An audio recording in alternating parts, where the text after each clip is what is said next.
technology is neither good nor evil. It depends on the intent of the person, the human behind the technology. What we can already see in the area that I focus in a lot in regard to human hacking, social engineering, where first of all, we try to gather as much information as possible on a target, whether it's an individual or a company.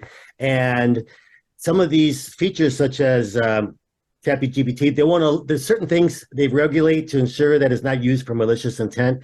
They would not allow you to do extensive searches on just ordinary individuals to collect on them. They might give you information about, people that are celebrities, high profile individuals, but the technology is already existing to do it.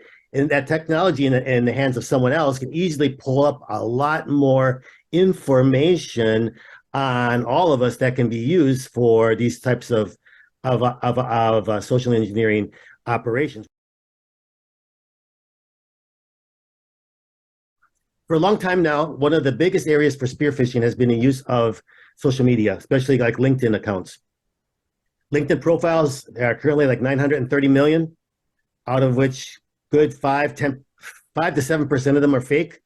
A lot of those fake profiles are made by foreign intelligence services, criminal groups, and a lot of them, English is not their native language, so you might be able to find some that are not quite well worded, or they copied and paste that text from somewhere else, and it's perfect. It's just so much.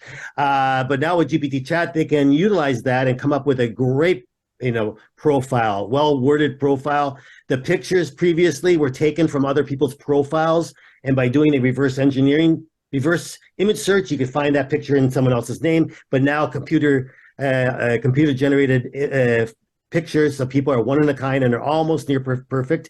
So these profiles are stronger, easier to make. They're going to be used more and more to reach out to people.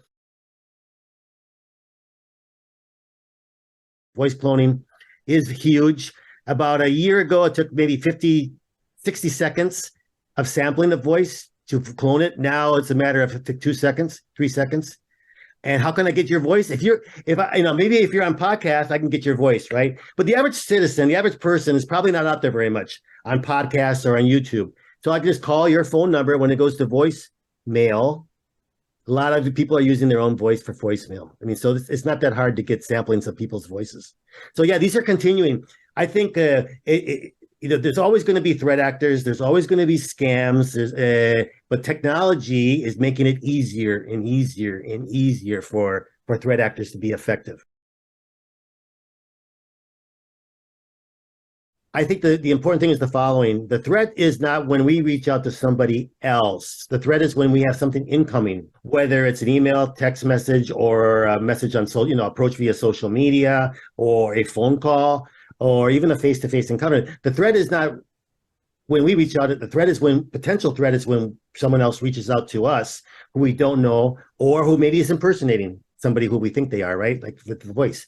If it's coming in and they're asking very sensitive information, asking questions for very sensitive information, or if they're asking you to do something that, if fraudulent, could be very detrimental to you or the firm, such as wire transfer, or for example, issuing a facility access pass to a very sensitive area of the company. If those are the cases, you have to sit back and say, let me first verify before trusting. We hear a lot of times, trust and verify. No. One of the problems, in my opinion, is that, fortunately or unfortunately, is that people are so used to not having to really pay for fraud. It's the credit card companies, or it's the insurance. I think if people, were more accountable and feeling the financial burden when it comes to this type of consumer fraud, right? There might be a little bit of a more concern, because right now it's just like, well, if you bought something and it was a fraud, just call up the credit card company and they will reimburse you.